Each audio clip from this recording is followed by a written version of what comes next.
As I'm recording this intro, I'm looking out the window and seeing heavy rain falling, maybe the into our summer, and thinking that as artists, we look at everything from raindrops to the reflection of the rain on the leaves, and we travel all over the world to see all different aspects of life and people and animals and nature. And my next guest has travelled extensively to many countries, and seeing her work, it has got a vast array of subjects that she takes photographs and paints. So, welcome to It's Art at the End of the Day, episode 22. And please listen with me with my chat with Lynsey. I'll start all with my usual, which is, how did your art journey begin? For me, I feel like my life has always been a journey through art. I was drawing and painting from a really young age, like many artists would be. But at 11, I had this real fascination with oil painting. And I do remember one Christmas, I asked for oil paints from my mum and dad and my family, and everybody bought me oil paints, but not one person bought me a brush. So I'd got canvases and boards and all that kind of thing. I'd got thinners and liquid and everything you could possibly imagine, but not a single paintbrush to work with. So I sort of learned patience from this because it was Boxing Day when I could first get to WH Smith's. And you didn't want to use a kitchen knife and do no, I didn't want to do a bit of impasto palette knife work back then. So that became the introduction to it, a lot by being in secondary school, being taught a little bit, but I had this real desire to learn more. And for me, it was the French Impressionists that I became really interested in. I liked the technique of pointillism. I loved Storer, and then the big favourites were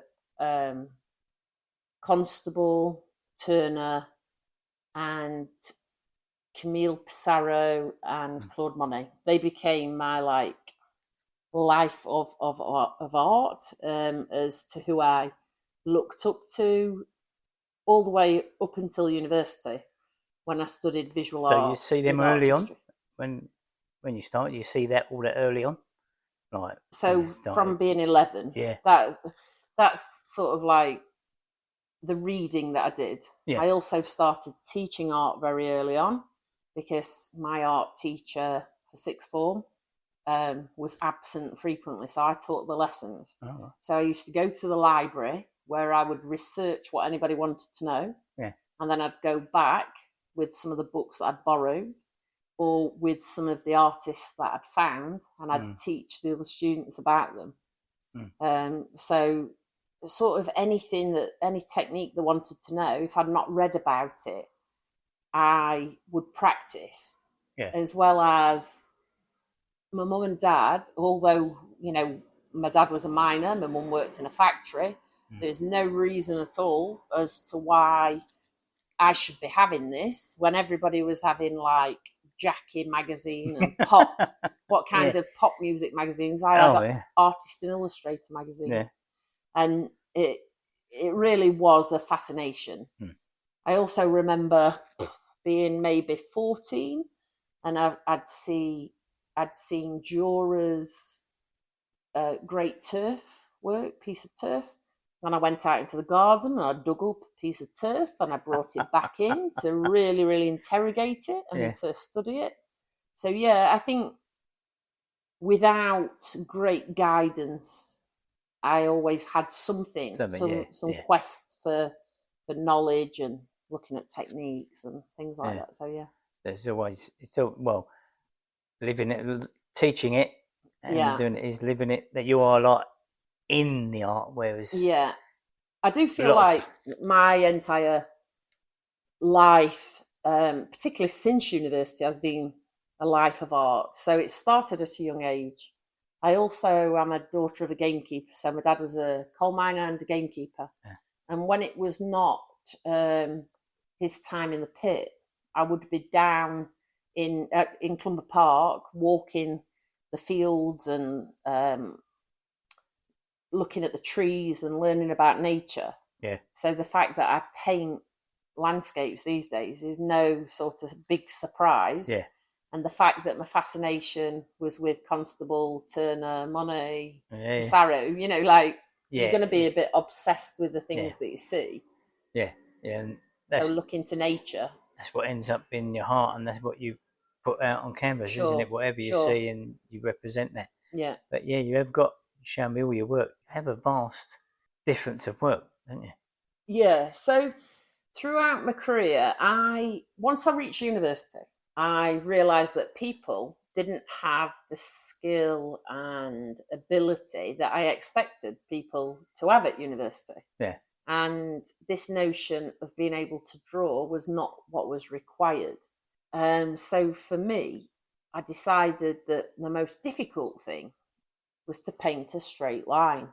Okay. You know, so you had to monitor your breathing. It was very meditative. Yeah. It was very much about the act of creating rather than it being a thing.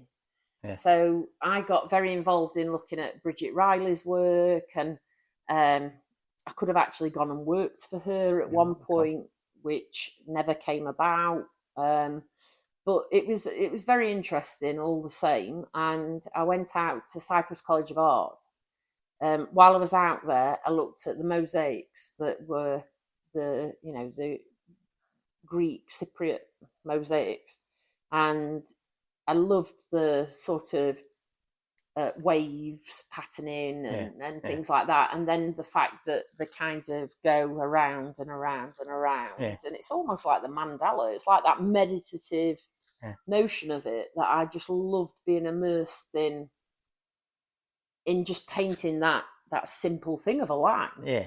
And the skill required was by far more than just looking at something and filling in. Yeah. So it was a bit reactionary, I guess, because I'm at university in 95 to 98. The 70s is art. And so I'm not doing anything that's unknown. No. It's just that it's coming from that cultural place as well as it being something that's slightly reactionary to what's happening at the time. Yeah. I'm fascinated by how the broad scale of your work is. Oh, thanks. So I did the geometric work. While I was in Cyprus, I had like this split of I want to do geometry, I want to do landscapes. I love both things. So on the way there, I'd got, like being young again, an Artist and Illustrator magazine, but it wasn't this time. It was Modern Painters. Right, yeah. And in it was Richard Diebenkorn's work. Right. And I looked at how he'd like flattened the picture plane, flattening space, but still having this sense of order and structure. And I thought, you know what, that's what I want to look at. Yeah. So I'd go out and I'd draw in the fields and things, and I'd come back and draw like churches and buildings and whatever, and then I'd come back and flatten it. So when I worked back in the studio, I'd be working from a relatively fast drawing or painting, and then I'd come back in and I'd work on something that turned that into the flatness and geometry that was like Diebenkorn. And then the other side of it was the Bridget Riley influence with the mosaic type style and the art. Yeah. So that's where the two styles of landscape and then regular landscape, I'll talk about that in a minute, because in the bit in between, so for me, the optical art was about the pushing and pulling of space. Yeah. Then we got on to water. So I painted water for, again, maybe 5 or 6 years. And this time the water was about the layers of depth that you could see. So I used glaze in this case.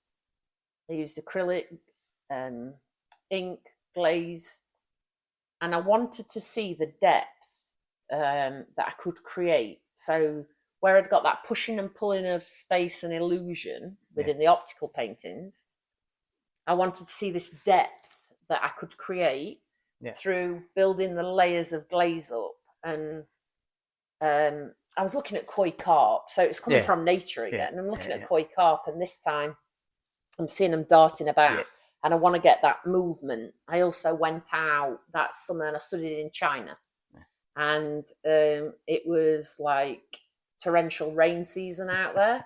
And I started doing bits of collage as well at the time, and that later gets picked back up again, what I can show you in a moment. I went out and taught out there teaching English for a summer holiday, and the richness of the culture, I capture things in books. So I've got China actually here. So this is the China book here, where I would be out and that's not the same place. Let me just here look. So we start in China, and I collect things, whether it be from banks and stamps to so it's a bit scrapbooky at this stage. All these years, I'm on the Great Wall of China here. There's always a funny story. So all of the I'm painting and drawing on the Great Wall of China. All of the Chinese tourists that passed me stopped me and said, "Can we take your picture?" I was like, "You are on the Great Wall of China, the most fabulous thing, you know, and it's me that you want to look at." Yeah. So I had to keep stopping and posing for a photo for the whole time. It was mad. But yeah, so this is how it'd go. I love calligraphy. I wanted to understand. I was reading this Girl with the Dragon Tattoo had just come out. I wanted to read that. So when I went to Xi'an, for me, I like to collect. I collect pictures, images, I record. I do some photography. I'll show you a little bit in a moment. But really, it's to try to capture that memory. So I want the smells, the sounds, if I can. Yeah. I write myself notes. I don't really write in great detail about anything I'm seeing. It tends to be pictorial. But if I've got a smell or a sound, something that's activating the senses, like here we are under the flight path of Heathrow. You know, like I would never not connect this building with that, because for me that's something sensory. And in a way, like the meditative quality of line, you kind of know you need a break if them planes are flying past, because there's another timed slot that's come up. So it all falls into that sort of organization of thought is the best way to put it. So rather than your brain or your mind spiraling, it allows that clarity, that precision of thought, rather than swimming thoughts in your mind. So for me, I find it therapeutic, but I also, like, people say, "Oh yeah, it's really like relaxing." I don't find it relaxing. I find it work, but work of a different nature. Relaxing in the brain for switching off the churning of my own mind is the only relaxation. But I still feel it physically demanding on the body. And as my disability with my back becomes worse, I have to paint for like shorter bursts of time, but it's like intensive bursts of time. So whereas I could have formerly really relaxed into it more, like my mind these days, it's like it's got more of a spontaneity to it. So in terms of the journey, then I went from the water and then back into what I saw. So lockdown hit, and that created something which was so different for everybody. And for me, I've always been out in nature, and I thought, well, I'm not going to become that person who's withdrawn and depressed because I'm not out in nature. I'm actually going to do something about it. So I'm going to paint nature so that I feel like I'm immersed in my own flat. So I made some huge paintings of like walking. This one is just before lockdown. And then after lockdown, during lockdown, other bigger works that I'd already got canvas for in my flat emerged. And I also made like a study of a winter landscape with the snow on all the leaves and going up the track. And I called it Walk With Me. Yeah. And I actually, when friends contacted me and said they were feeling a bit low, a bit down, at night I'd sit and do a quick painting of Walk With Me, put it in the post box, and they'd get it. So I've always been a card writer, letter writer. Yeah. So it did mean that I'd got the accessibility to things. Yeah. So Walk With Me became something that was quite pertinent during lockdown for me.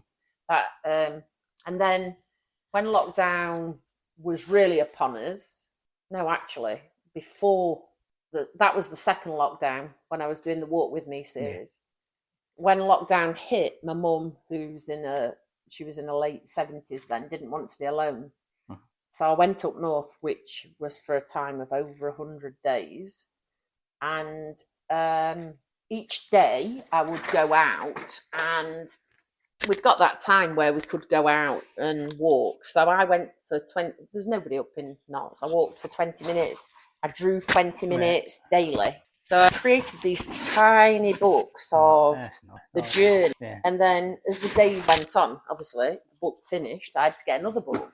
And so there became these 3 books of the daily walks. So I called them Daily Walks to begin. And then the paintings Walk With Me came after these. This one's mainly in pen. The other one's mainly in pencil. And then I thought, well, variety is the spice of life. And look, this is Lockdown Journal 3 from 2021. And this one has pen and ink paint. It doesn't have any paint, I don't think, but it's pen and ink or pencil.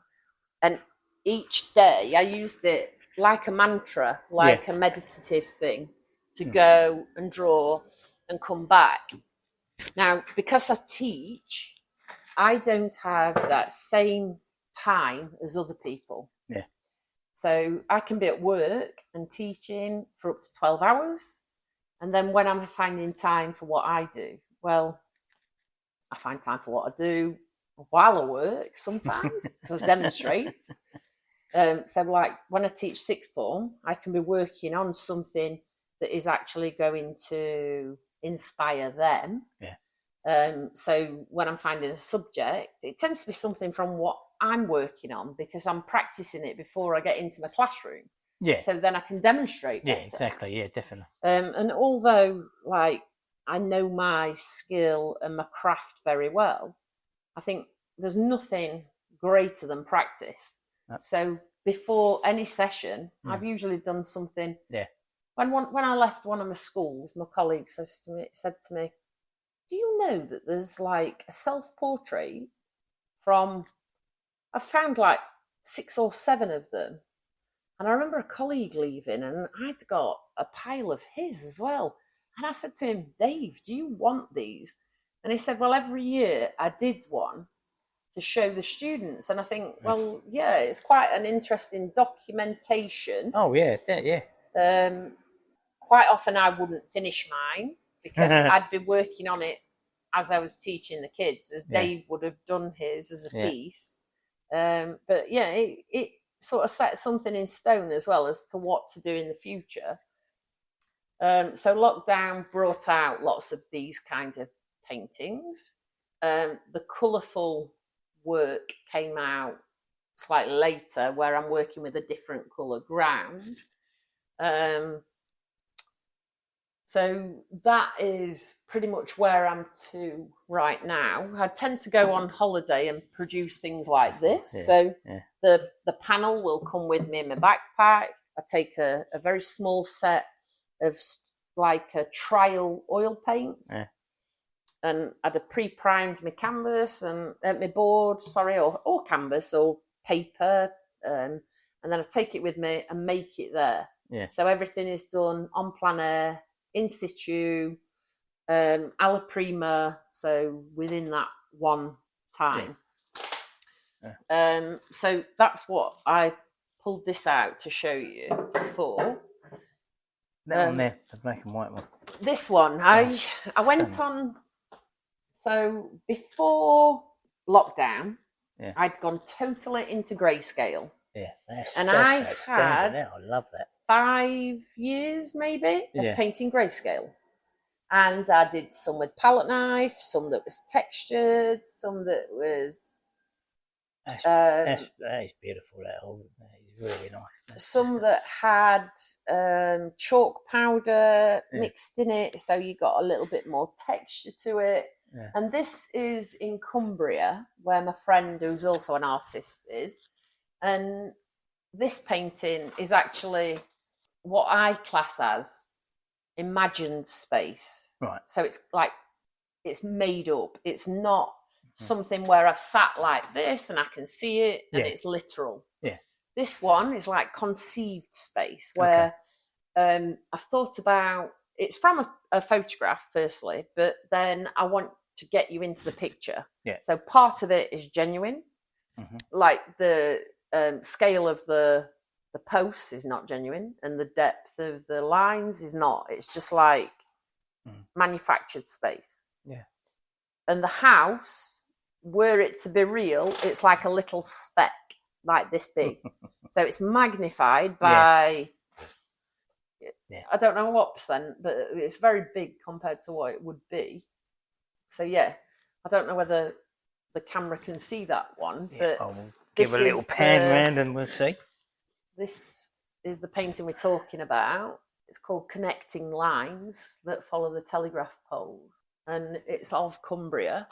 This daubing technique comes back to my interest in Impressionism and Pointillism, and you can still see this sort of like transference through. Yeah. You can see the difference between these two pictures being the luminosity. Yeah. So I started working on like a fluorescent orange acrylic ground, and I've always worked on a yellow. This is just pure white though.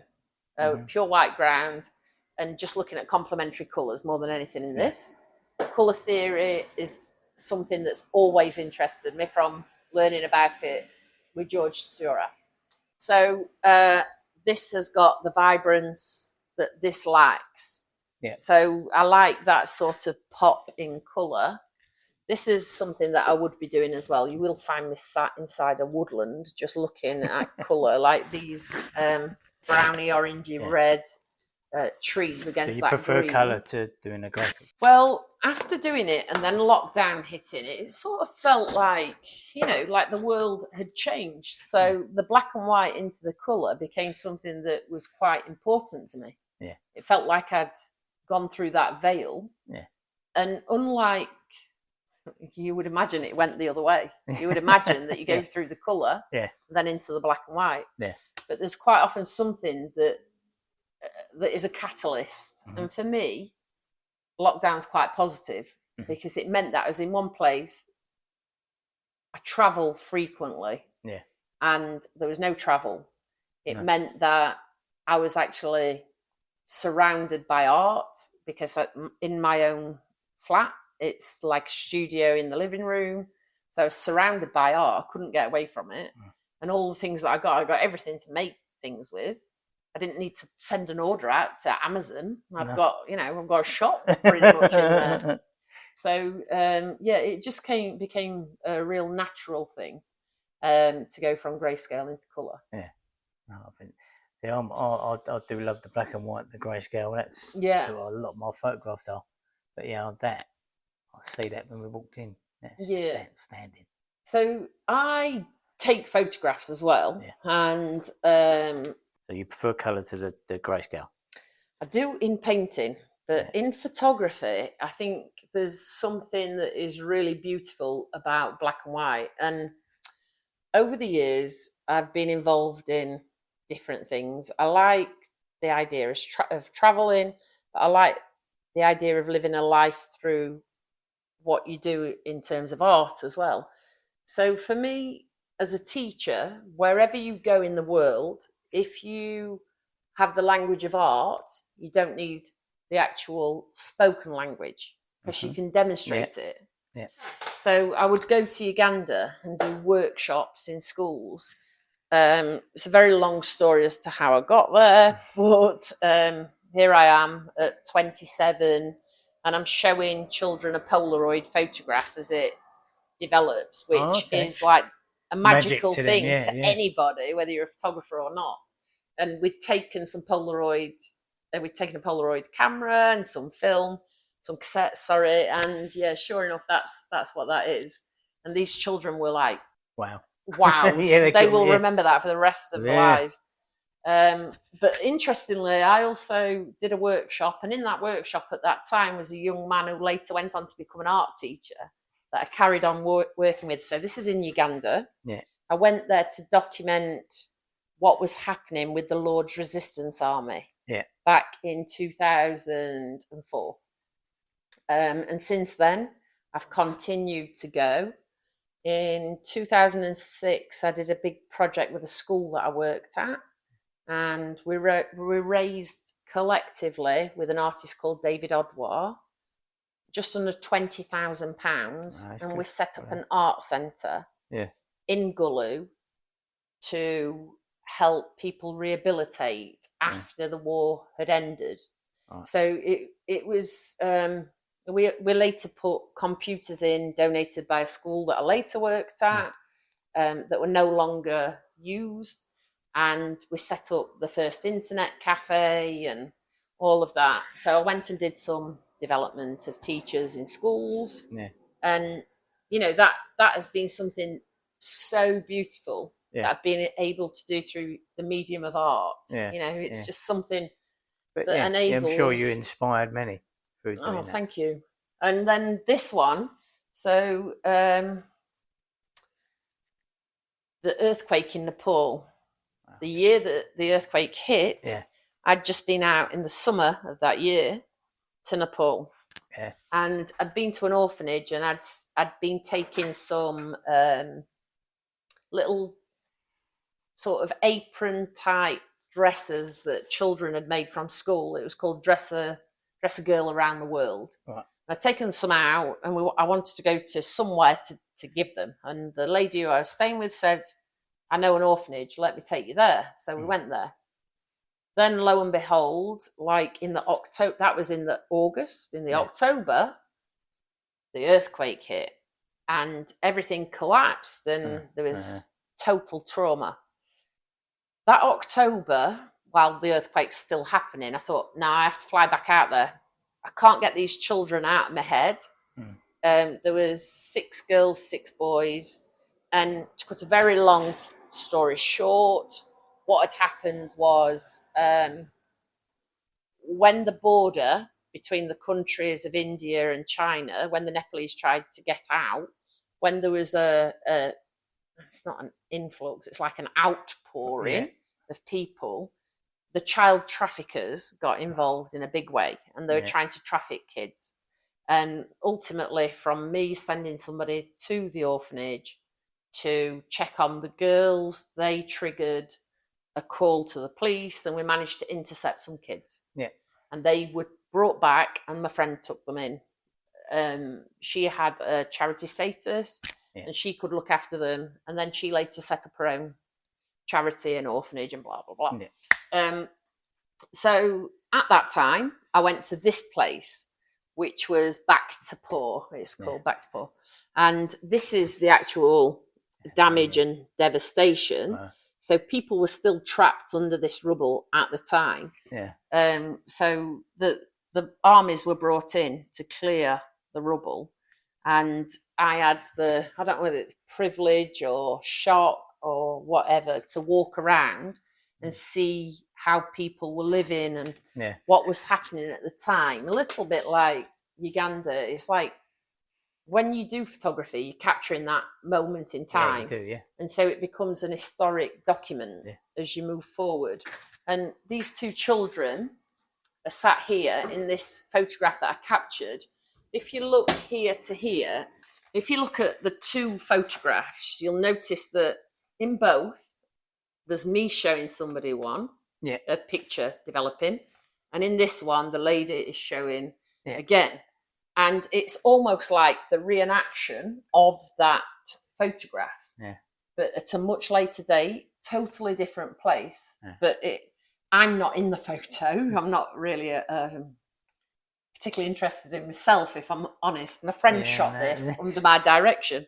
But here you can see that the mother, the father, the grandmother, mother, father, grandmother, two children. The mother had gone to the well to get water, and one of the bricks had dislodged and hit her and killed her out cold. So these two children were holding on. This little girl's holding on, saying "mummy, mummy" at this time. I went on to sponsor these two children for quite a while until somebody else took over the sponsorship of them. This is one of the small collages from that time. So I wasn't taking panels and things back then. I was literally getting back and using the imagery to produce some kind of artwork from it. I've always had this sort of semi-uneasiness between sketchbooks and works. Because my sketchbooks will be full of, this is like the King's coronation, of something that, gallery visits or something that's particularly happening at the time, but then they don't progress anything. You never expand on a piece onto canvas for sketch. And as I'm teaching, I'm always teaching children, this is a journey. You're doing this journey, it's going to develop into something, but these become like a diary, a document. So I have at least maybe about 50 of these things. Sometimes it's a travel, so a trip to like Morocco. I tend to travel solo, and everything. Sometimes it becomes like ultra intense, and I'm sat and I'm painting like this. I'm camping a hot air balloon painting here. Extension of your memory, kind of. Yeah. I can still smell the tannery as I look at this. And as I sit and look in the corridor of one of the places in Fez, again, that takes me back to that absolute place. Here, look. And I'd keep jumping out of the way of donkeys. And I can actually smell the leather of the as the donkeys are going past with all the leather over the backs to take them to the tanneries. But this is quite interesting. So where we're talking about abstraction and realism, while sitting painting what I see, this dappled light is my real passion. Like when I see it, I'm like, I have to record it. But as I sat looking at it that day, the light landed on my book. And as I heightened my senses, these are the colours that I could pick out. Wow. So I thought, right, I'm going to have to paint that. The same happened just before, look. So this was in Fez. This one is in the capital, Casablanca. This is in Casablanca. And again, I'm sat in the park and I want to paint this dappled light. But as I'm sat there, on the book drops these shadows and shapes. And again, I get lost in what I call Lynsey land. And I have to record these, but I'm at the beach. I'm sat painting in a carpet shop. I use their doorway because it's like 40 degrees and I'm frying, sat outside. This is in Chefchaouen. So the whole trip, it becomes an adventure. And I go and I book like one night. I don't quite know where I'm destined to go, and then I move on each time. So they become a document. And ever since I started traveling, I have this Collins atlas. And inside my atlas, it has these columns of where I've traveled and like to the different countries. So I will forever I usually have a guidebook, which I never read. I just glance at. But like this one is a trip to Iceland, look. So going to see the Northern Lights and like standing freezing outside, like my fingers were numb, but I had to paint the waterfall. I mean, if you stand near a waterfall that's spraying water, you're going to be cold. But the light was something quite spectacular. Yeah. That, it just becomes like some kind of addiction. My eyes are open and that's it. Are you constantly drawing and painting? Constantly, yeah. So when I have a school holiday, my real desire and passion for creation kicks in. Yeah. Which is why I take myself away. If I'm here, I want to be cleaning. I want to be like sorting things out. And I spend my time doing the things which are what I class as a distraction. Yeah. But if I remove myself from the distraction and take myself away, then I'm just there with a blank book. Right. And that's where the story begins. Yeah. I can go where I want, be where I want, sleep when I want. I do more resting because I can sleep early, get up early, so you miss the heat if you're traveling somewhere warm, or if you're traveling somewhere cold, take extra time in bed because you don't want to get out. Love that kind of thing as well. And then recently, I was like, I have all this overactive thought in my brain. I've had a chronic back condition. I've been disabled since I was 22, becoming worse as I got older. But in terms of what I can do after work has really reduced to the extent over the past 2 years, it's gone down to being next to nothing to what I could do. Yeah. I think before, however many hours you're awake in a day, I would work until I started teaching in a different school about 6 years ago. I didn't know this notion of rest. Oh, yeah. Never ever have I rested before in my life. And my teaching assistants kept saying, when do you rest? And I was like, well, what do you do when you rest? Because my doctors tell me that sleep is not rest. And so they're like, well, what do you do to switch off? I said, I just distract my brain from pain by drawing or painting or whatever. So the off switch is not lay down and relax because my pain intensifies. So I'm much better to carry. So this one is one of the most recent drawings that I've done.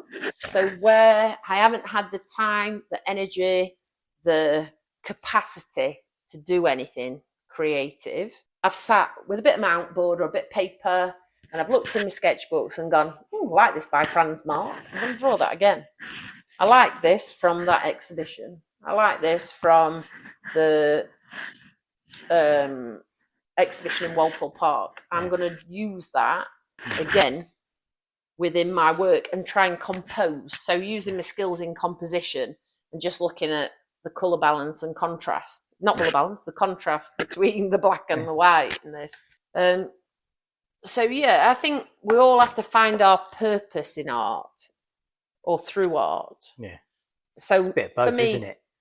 It's like I have that need to create and I have that passion to travel combined with the ability to then do something that feels like it's enabling others to do it.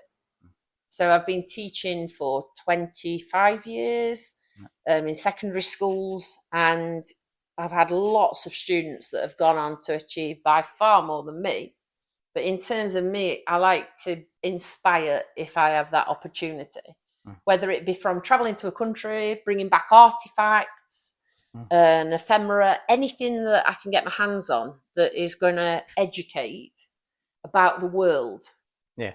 I will always say to my students, I'm not here just to teach you art. I'm here to open your eyes, hearts and minds to the world. Yeah. So that you come to understand things. Yeah, because there's so much going on. More fully. And also that they learn that the media can be something which is going to totally skew your ideas on a place. Like female travellers, don't do it. You're going to be murdered. You know, something's going to happen to you, rape, murder. It's always something like this. Yeah. Touch wood. I've travelled for all these years. Yeah. Nothing has ever happened to me that's like that. Yeah, they do paint a bad picture of the world, don't they? Yeah, because if you live in fear, you don't step outside that boundary. Yeah. But if, you've got freedom, then freedom gives you that voice. You can then take action with your voice. So I think, it's not always good to listen to things that are directed at you from social media, the media, from whatever it is. If you go and see with your own eyes and you speak to local people, or you see how people are living, you see the things that are cultural, that are part of their heritage, what they eat, what they drink, how people interact, whether they walk, whether they bow, whether they shake hands, how they interact. It's all that sort of like beautiful tapestry of life where everything's interwoven. And I think more people need to step out and see. Yeah, definitely. But for some reason, we're too busy. We want our photograph, or we want our necklace, we want our fridge magnet. It's all like that token of I have been and seen. But you can living is seeing it. Yeah. Your memories. Sure. I mean, people have different levels of what they want to gain from something. People are going on holiday to like rest. They're not necessarily going to see. They're going for the sunshine. Yeah, it's right. Yeah. I'm going because I want to be an explorer. Yeah. Like it's an adventure, isn't it? Yeah. Embrace it. How many countries have you been to? Well, so between 50 and 60. I didn't know at all. And then one of the students, I've been sponsoring children in Uganda for the last 20 years. And one of them, they all call me Mum. So I'm like, Mum. One of them said to me, Mum, how many countries have you been to? And I sat and counted, and I know that I was over 51. So I was like, we're 51 right now, and I'd got a holiday booked. And then since then, there's been a number of countries. So, that's a lot. I've probably done about 5. And, everybody knows me knows I don't travel, but I always yearn to travel, but don't end up doing it. I feel like I could be a reporter, but not reporting on, like, atrocities and things like that, reporting on life. It's life, that's right. It's like again, being an ethnographer, isn't it? Yeah. You've upset me by having such good photographers as well. I love to take pictures like that of it. Again, it's all about life. I mean, this one, my friend has got a left hand. Most film cameras are set up right eye. Yeah. She cannot take a photo, or she could not take a photo because it was the opposite eye. Yeah. So I had to stage this, get us all standing around. She's literally pressed that button. This is not her composing. This is where I've staged it. But it's such a wonderful thing to be able to do. But in terms of photography, I could shoot these days a whole host of photographs and rarely look at one. Yeah. And I will literally have thousands of photographs until I think there's one that's worthy of printing. Mm-hmm. And when I've travelled to some of these countries in the recent years, I know that as my back gets worse, long travel will not be something I can do. Yeah. So I have started to just make like some picture books of places that have been really special. And I want to be able to look at my sketchbook and my photograph book so that I can then go, and try and get into that same headspace that I was in when I was creating. Well, them sketchbooks, they're there forever, aren't they? They're your, like I said before, like they're your memory. Yeah. And what wonderfully documented. Have you thought about publishing them? A lot of people have said to me for years, why don't you publish them? I would like to, but I also tell people that's a retirement project. Right. And I would like to work until I'm 55, which gives me another 7 years. Mm-hmm. So in a secondary school, that's just like seeing them through from year 7 to year 13. Mm-hmm. So it's sort of imaginable now. Yeah. I've started to take Fridays off, which is for my health, but also because last year I joined Gallery Soho, which is a gallery out in Sweden. And this year I've had work exhibited I flew out for an exhibition in Sweden. They've still got 20 or so paintings out there. I sent work to Egypt and Dubai. I flew out to exhibit in Paris this year. So I thought I'd try the international scene a little bit more. Yeah.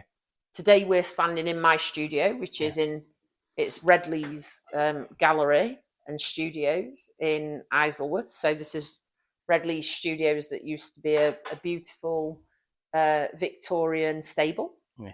So this is where some of the magic happens. Some of the magic happens at home. Yeah. But a lot of the magic, like this, for me, like the real beauty. So this is painted in Cambodia, looking over at the island of Phu Quoc. Mm-hmm. In the corridor outside, there's the painting of Phu Quoc looking over to Cambodia. And I was on the island of Phu Quoc, and I could see this bit over there, and I was like, what is that? Yeah. So, that's Cambodia. So I thought, I have to go there.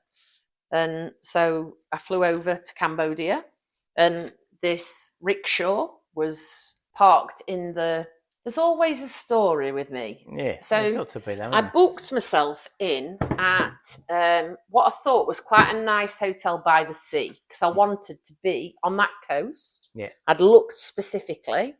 I boarded a night bus. As I went on the bus, I didn't understand what it was saying. I'd filled myself in as a male, not a female. The width of the bus, Cambodian people are a lot narrower than European people. I had to go sideways to get on the bus. I'm disabled. I can't bend. Yeah. I've got a bottom bunk that is at floor level on the bus. And then there's a bunk above. At the station, the lady says to me, "Oh, you're a woman." So I giggle and say, "Well, last time I looked." Yeah. And she says, "Oh, we have you with a man." So I said, "Could be interesting." And then she said, "Oh, fine, swapped you to a woman." Mm-hmm. So I have to crawl in. I've come in sideways. I have to get on my hands and knees, like shimmying down, crawl in, and there's somebody asleep already in the corner. It's air conditioned. It's freezing. I get out at the destination. It's 5 a.m. I've no idea where I am. There's there's one little coffee bar that's opening. So I'm at the terminal, which fortunately is open. The terminal is open. It's a tiny little shop but I'm like, right, I'll just stay here and draw for a few hours, because I really don't know what to do with myself. As I sat there and I'm beginning to draw, speak to a couple of Spanish people, I'm saying to the lady who's owning this coffee bar that's opening, "Do you know where this is?" She said, "Oh yeah, it's like miles that way." So this guy pulls up on a motorbike that's pulling a cart of some sort that's got like straw topping on it. And he said something like a lift. Yeah. And I was like, do I go with this guy or not? I ain't got a clue what I'm doing. I'm in Cambodia on my own. Is this safe? So the woman who's in the coffee house is actually a Chinese lady. Yeah. She speaks brilliant English, and she says, "Oh yeah, my family are Chinese. We live here. I am setting up this cafe. They run the Chinese restaurant that's here. You are going to this resort by the sea. Am I fine going with this guy?" Yeah, it's fine. All he does is smile all the way, keeps turning around smiling at me. So we get to the end, and I'm thinking I can hire him all day if not, because it's starting to rain and all that. Pull in, I've booked myself into a honeymoon resort. So I get out and walk into the reception. So they say, "Hello, ma'am," and look at me. And they say, "Your husband?" I said, "Oh no, I decided not to bring him. I'm going to lay like a starfish in the middle of my bed." I was like, why? But when I got there, I saw the rickshaw, and I sat outside and painted in the rain for a while, and then moved like a shelter so that I could carry on painting, and painted for a couple of days there, and it was beautiful. But I thought that there was a snake in my apartment, and I was like out in the middle of nowhere on my own, and I could see this huge tail like dangling down, but it was an iguana. but I thought it was a snake because I could see the bands around it and everything. And it was like the tail was inside my hut. I used my paintbrushes that night to lock the doors and put them across to stop these double doors from opening. I was like, what can you use as a weapon against anything? Paintbrushes. So, yeah. Paintbrushes. Have you got exhibitions coming? You've done quite a few, I should imagine. Yes. I've got more exhibitions in Sweden. Got some exhibitions in Sweden coming up, and Gallery Soho have just got somewhere in Egypt. Yeah. So when I go out there, I'm going to swing by and have a look at the space as well. Yeah. So potentially Egypt might become a place that I do exhibit in, and I've got a friend who might want to go into doing some further exhibitions out in Dubai. Right. Okay. So nothing that is massive on the horizon right now. I've just done a couple in Mayfair that were good. It's been quite an interesting year, but nothing else that is definitely booked in. Yeah. It's very much a bit of an organic journey, my life. It is, yeah. I think they do. I mean, I don't plan ahead or nothing like that. Things seem to happen. I think that's a nicer way of doing it, I think. Yeah. I usually would plan for a holiday each time I've booked a holiday. I would then book another one. So I've got one in the pipeline, which helps you make it through the chunks of time when you're teaching and it's quite tough. And then when anything comes up, I choose to do that. I've just applied for like a couple of competitions. Yeah. So I'm waiting to hear back. There's the Gemini Prize and different things that I've applied for. So there may be some exhibitions coming up. Not that I'm aware of yet. But maybe I've been selected. But I don't know. No, that's good. Thank you for talking to me. Well, thank you very much. It's fascinating.